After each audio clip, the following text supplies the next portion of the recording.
Hello, my name's Andy and I'm a compulsive gambler. Last bet 14th of April 2007. Hi guys and girls, I hope you're all keeping well. Back again after a fortnight off. What I want to say is thank you to Mark Pickering for coming on 2 weeks ago. I really appreciate him sharing his story of gambling addiction and how he's recovering and doing really well for himself, and that you can fight back. This last couple of weeks have been okay. I've gone back into work this week. I've had 2 weeks where I was had no work whatsoever. Scratching around looking for a bit of work. I'm back at the old place currently at Coonagel Drinks Logistics Company, just down the road from me. Hi Paul, hope you're okay. I think that's a brand new name for me to see there. But back on my forklifts and stuff again, and it was just nice easy work. I know the people as well, and it's quite flexible and quite comfortable to be around, and like I say, I know what I'm doing, and I'm an experienced warehouseman at the end of the day. I've been keeping my fitness up as well, doing quite a lot of running, just doing like little 5K's here and there, just keep ticking over. I'm still waiting to hear if I've got in the London Marathon, but we'll see. I don't think I will, but that's the pessimist in me. It's great to have my video for the NHS Gambling Clinic in Leeds. Been pretty well received. It's been amazing. The messages of support there, and it's quite humbling, and they've got a pretty good video out of me. But there's some cracking other videos as well there. Got Chris Murphy's that came out as well. Good solid Yorkshireman. He's a decent guy to follow as well on Twitter if you find him. Hi Darren mate, hope you're doing well. Darren will be on with me in the coming few weeks, along with Katie Clark as well. So we did try to do it for tonight, but work prevails. I'm at work tonight on nights, so trying to do quite a lot of hours, because basically with my job is where I can bank my hours so I can get more time off when I need it and stuff and all like that, so it's quite good. Hi Scott, hope you're doing well. I see you drew 3-0 yesterday. Hope you get through the next qualifying round of the FA Cup, mate, and hope it'll be great. Nice wallpaper at work. It's not work at the minute, mate. I'm actually at home. And a rent, so I've got no choice in the matter with the wallpaper and stuff, basically. So is what it is. But yeah, fitness-wise, I'm doing all right. Work-wise now, it's good. I'm keeping busy and stuff and all like that. Kids are doing well. It was nice to watch my lad Liam play yesterday. It was like a top-of-the-table grudge match. And they won 4-2 yesterday, so they played 5-1-5, and they're looking a very good team, if you know what I mean. Hi Mason the Place, hope you're doing well, buddy. Nice to see you back. Good win for you guys today against Man U. But yeah, I'm pretty laid back at the minute, pretty chilled.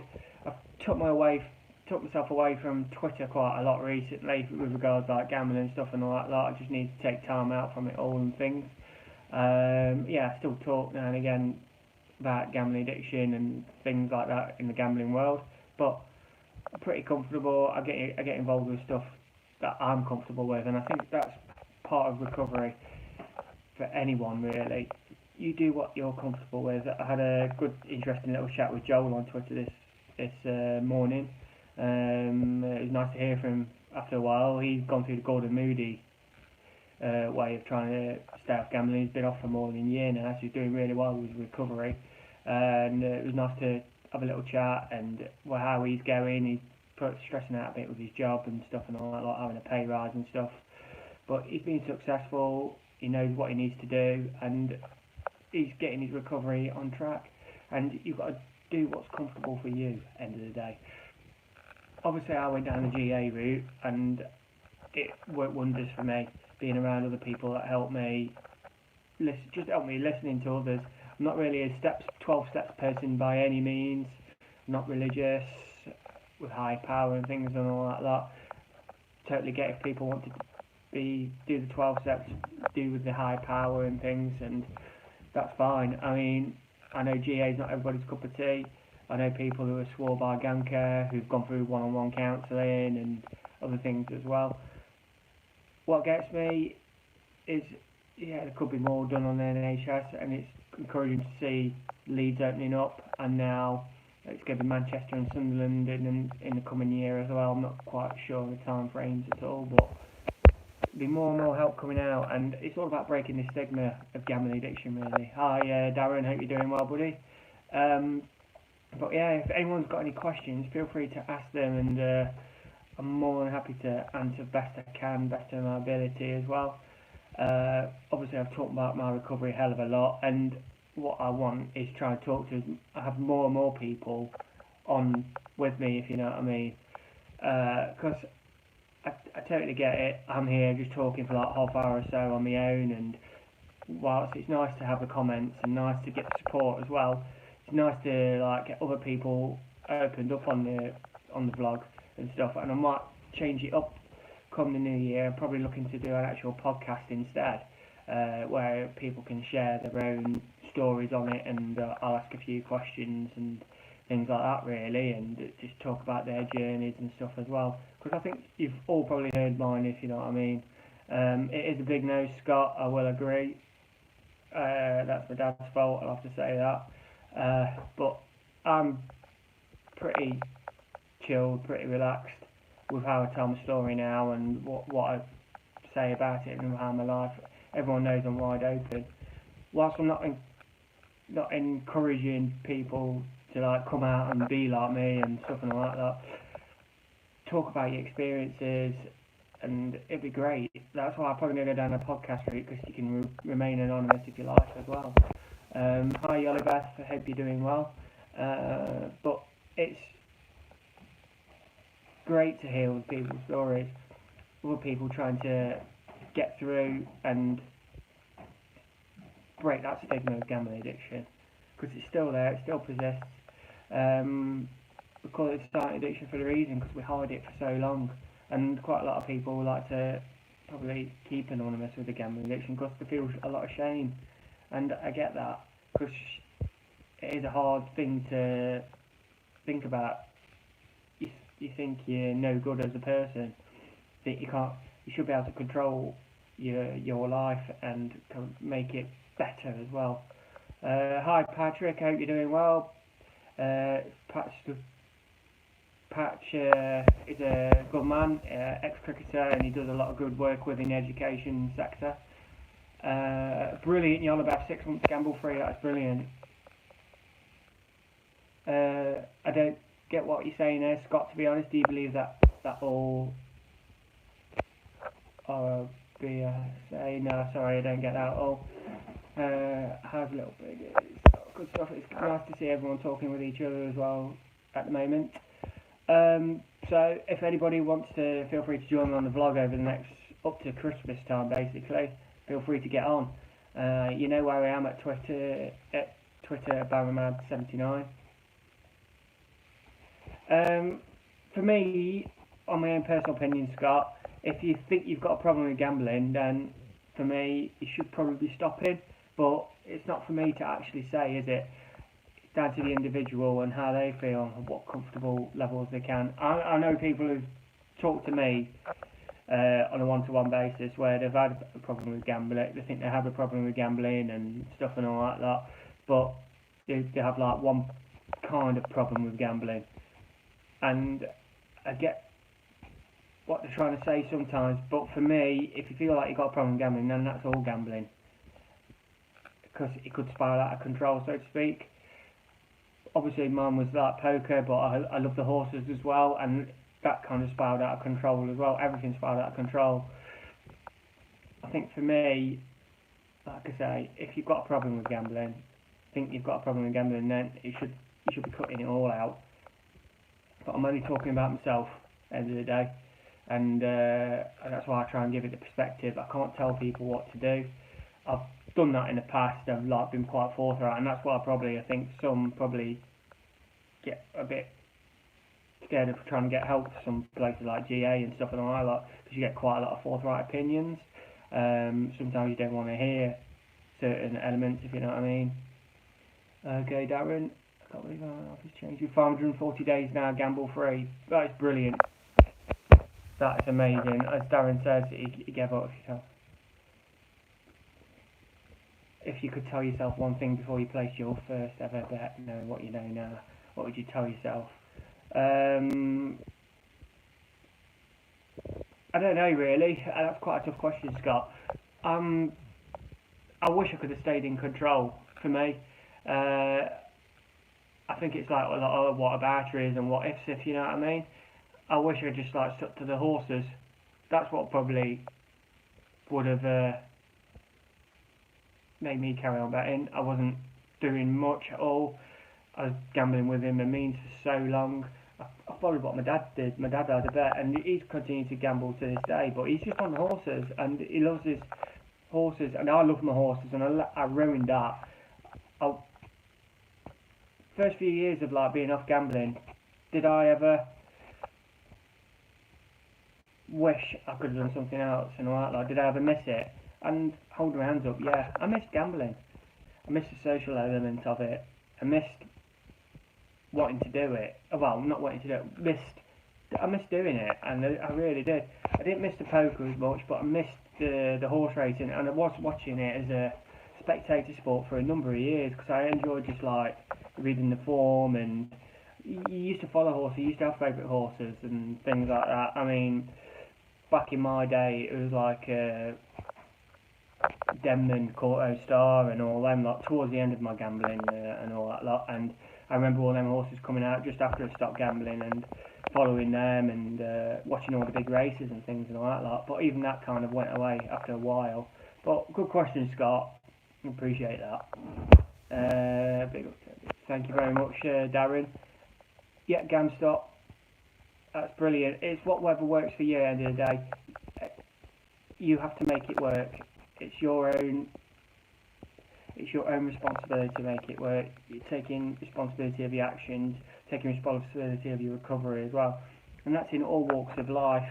I can't go around blaming things for me, if you know what I mean. And that's the way it is for me. That's why I'm in recovery for over 12 and a half years now. I've not gambled for that long, and I know what works for me. Yolabeth, I mean, there's no social aspect. Yeah, I mean, it's quite remote now, Yolabeth. I know a lot of people who do message me for advice and help and things and all that lot, and a lot of it is a remote gambling now, and it's just like what in the front of a screen, phone screen, tablet or a laptop, and you're hiding it away, and it kind of like cuts your social life out, so to speak. You just want to do it more and more. You're on your own, you're out of the way, and you don't want to be fussed. You don't want no one to like disturb your day gambling. Would I support a blanket ban on gambling advertisements? For me, what I would, Patrick, I probably wouldn't go that far. I would say after 9 p.m. No, you know, like standard ones, basically. After 9 p.m. away from live sporting events, apart from basically, you know, like horse racing, because obviously it's linked to the gambling industry, and I totally get that. So you're going to need betting involved and stuff and all that lot. Where I can see it probably happening in the future is it'll probably come away from all sports and all that lot. The industry probably, with regards to football, with regards to any sport, snooker as well, darts. I do think it will cut away over time. But I think for me, after 9 p.m,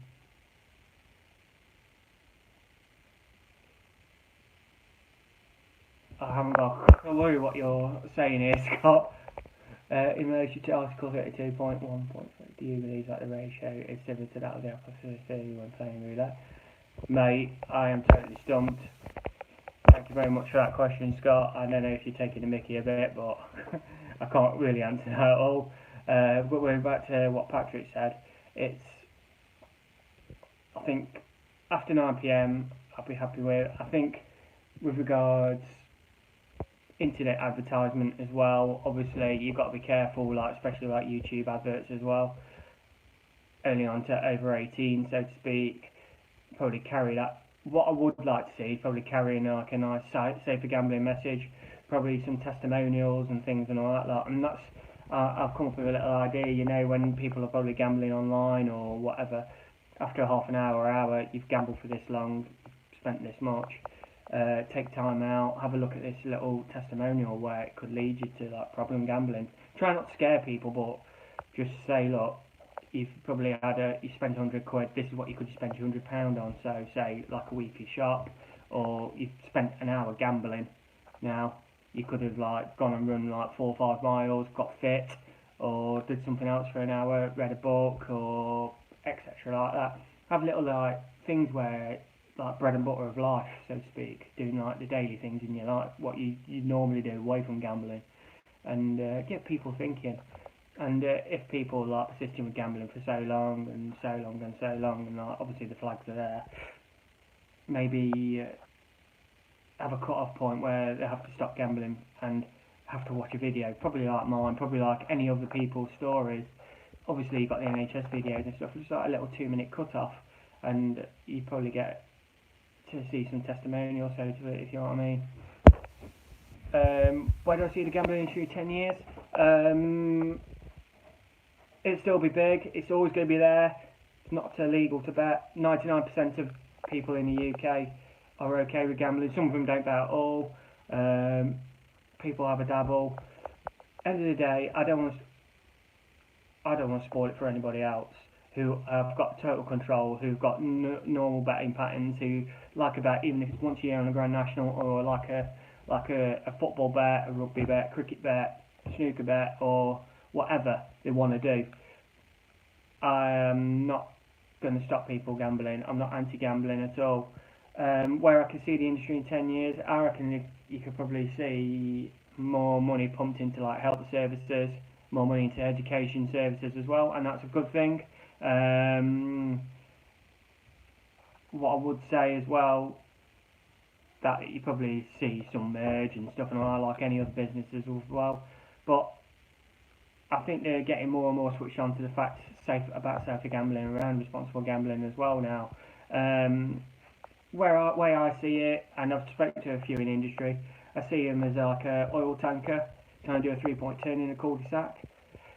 Gambling exploded in this country from 2005 onwards, and they're catching up, and they will catch up, and there is some very good initiatives out there, and I talk to the industry now and again, and there are a lot of good people out there who are trying to do things and trying to engage, and I think it's better to engage with the industry rather than fight against it, because for me, I'm looking back in my shoes now, what would I change about myself and stuff like that. Obviously I take full responsibility of my actions and things like that, but I think some of the industry will take some more responsibilities on stuff as well. I could probably see them offering help services on their own independently as well, maybe employ addicts, and probably have more like counselling services as well. It's just my view. It might be totally crazy wrong, but I'd rather bring everyone in together. I'm not into like warring. I'm not into like fighting or anything like that. Like, I'd rather have a exchange of ideas, to challenge and not chastise. Don't see the industry as evil whatsoever. It's better to talk, better to have dialogue, better to reach consensus, so to speak. Yeah, I remember Darren, like the taxing idea. I remember when it was like, I used to go and have a bet when I was 15, 16 in bookmakers, have a pound win on something and put 10p on as well, because it was like £1 10p to have a pound win on a horse, or I think it reduced to 9p, then it got totally scrapped after a while because they ended up having like some sort of levy or some sort. But yeah, I remember them days. Would that tax money, if they did it like a government tax, I'd rather have that tax money go straight directly back into health services, into educational services around gambling, addiction, things like that. And it would be better to have that, I think, ring fenced, instead of like just going into like a treasury coffers and it could go up and end up anywhere, for me. So that's a possibility, and that might be a good idea to reintroduce again. End of the day, I don't want to stop anybody else's fun with gambling. Not for me. I love seeing my dad having a bet, and he still phones me up to this day saying he's back to winner and stuff and all like that. I have no doubt, unfortunately, they're on in the middle of the Atlantic coming back from Canada at the minute, my mum and dad on a cruise, he would have phoned me up today asking about the Otley Triumph, because I only found out today that was running, so he would like be asking me about it and stuff and like that usually. But it is what it is. Gambling's everywhere, and if we ever made it illegal over here in this country, then I think it made it a lot worse. Addiction would be a lot worse, health services would be a lot worse, education would be a lot worse, and it pushes everything underground, and I wouldn't want to do that, wouldn't want to see that, and it's probably not nice. Hi Darren, the government must have made money from gambling companies by me. Yeah, true. I mean, what I would say, I like to see probably a bit more in state schools, obviously, and it'd be great to have more education in there. Give kids of like 13, 14, they know about money, they see gambling around and stuff like that, they're having private bets with each other. I think pretty much any of us did when we was at school. We used to like, I bet you this, I bet you a Mars bar, I bet you Snickers or whatever back in the day and stuff and all that. I know it sounds silly and all that, but it's true. It's like placing a private bet between yourself. And imagine like getting people with lived-in experience talking in schools, which I know Epic do. I know Wygam do bits as well, and Bet No More are trying to do bits as well. These are like three great companies that are trying to spearhead education in the UK. I'd just like to see it probably more on the state side of things, because we teach about the dangers of drugs, alcohol, STIs, smoking. There's nothing about gambling, and once you hit 18, that's it, you're away. I listened to something on Radio 5 the other day about alcohol, and when do you introduce it to kids and stuff like that, and whose responsibility is it? End of the day, most people were saying it's the parents' responsibility and stuff and all like that. And we had, I think there was one case where someone didn't let them have anything until they're 18. Once they hit their 18th birthday, they thought, wow, yes, gone straight in, getting blood every night, feeling sick, feeling poorly and stuff and all like that. And they had another parent on who introduced it from like 13, 14, giving them like a pint and stuff and all like that. And once this person was 18, they were like, I'm not too fussed, I like to have a drink, I'm controlled and stuff and all like that. It's all about the education of it and who's taking responsibility and stuff and all like that as well. I was introduced at a young age with alcohol. I was like 14, I remember my dad buying me half a lager. Started off with a bit of shandy first and stuff and like that, but having a half a lager now and again, and if you know what I mean, so to speak.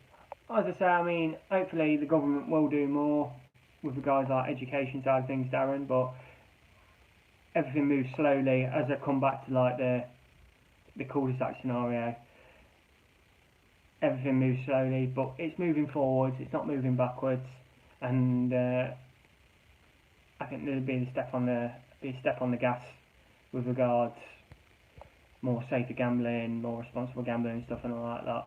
But as I say, most people enjoy a bet and have a fun. It's me who has the problem, not anybody else, so to speak. It's my recovery. It's me who's let people down, let my wife down, let my kids down. Well, it was Joel down at the time when he was that young. I let my mum and dad down. I had to rebuild that trust, because that was the two biggest things I lost was time and trust. And I've been trying to regain it back ever since, and I like to think now, 12 and a half years in, I've done pretty well for myself.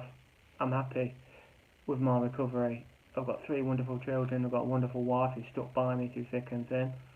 I think some of you have met on my YouTube channel once, Becky. She's very quiet, she leaves me to do it herself and stuff and all like that, but she fully backs me, fully supports me for doing this, and I wouldn't probably be doing this without her. I'd probably be, if I went back gambling again, she'd cut my nuts off, she'd probably have me in bits, and I wouldn't want that, and I stick to what I believe in. I've got my own beliefs with regards to recovery. Thank you, Darren, I really appreciate it. Gambling sucks. Darren, this is other Darren, I really appreciate that. We are lucky, Darren. I am very, very lucky to have a strong family around me, because not everyone has a happy story. Some people will break up with others, some people fall out with parents, and it's difficult to probably be a bit more on your own. And this is why I try and do the vlogs, try and open up and break the stigma that you're not alone. There's others who feel this, you're insane, who feel what you feel.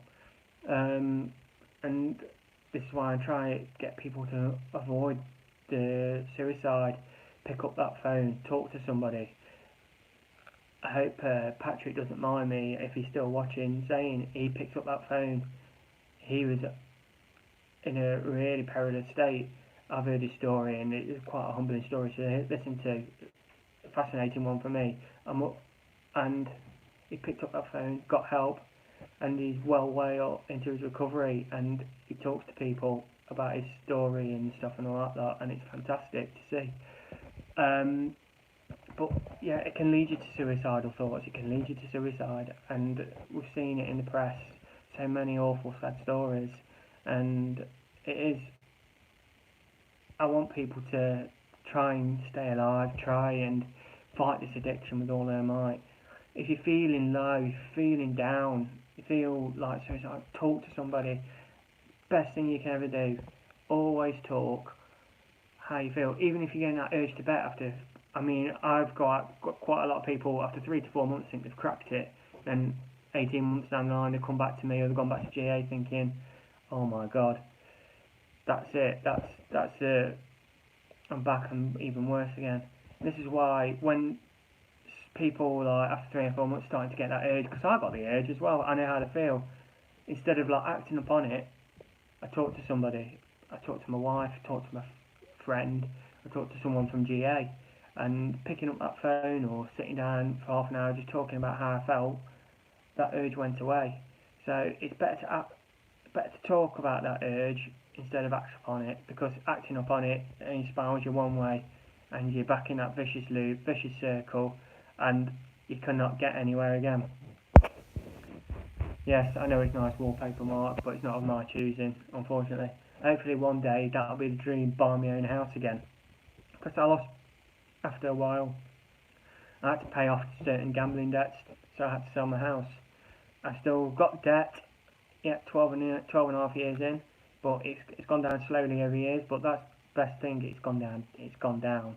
I'm down to about last 5k now, 5.5k, but the money's irrelevant to me. I've got my life back, I do family things, I love going and watch my lads play football, my daughter dance, or going to see my kids go swimming and stuff and all that, take them away for days out on holidays and things, and be able to be a normal parent, and that's what I value the most. Exactly, Darren. I mean, I never want to feel that feeling again of like, what have I done here? I've done it again. And when I see people slip, selfishly, that helps me in a bizarre way when they come out and say something like that, because I'm thinking, I don't want to be there in them shoes again, so to speak. But I want to help this individual as well, and hopefully over time, you've got to take it a day at a time. That's my way. I know people like, yeah, it's a bit of a GA kind of thing, but that's what works for me, end of the day. Right, I'm just going to go for about another minute and a half, because I have got work tonight, so I'll be pushing beer and cider around a warehouse, so you get all your supplies at Tesco, Sainsbury's, etc., Asda and whatnot. It's busy at the minute, it's leading up to Christmas, so it's quite, like I say, a busy period of time, but I've got quite good flexibility at work, and it's quite nice to like chop and change and do other things. Monday, Tuesday next week, well, week on Monday, week on Tuesday, I'm going to be in Leeds for like a grand opening of the NHS gambling clinic in Leeds, and meeting other people who had the videos done, and others as well, with Matt Gaskell, who leads it up, so it'd be nice to be there. I'm going to be back in a fortnight, not got a confirmed guest yet. Hopefully I'll have somebody on. I think I might be recording something with a gambling addict in Leeds on the Monday or the Tuesday, and hopefully we can do another story. It'll probably be a pre-record as well, so hopefully I can get that posted up and you can take something out of that. I'm going to leave now.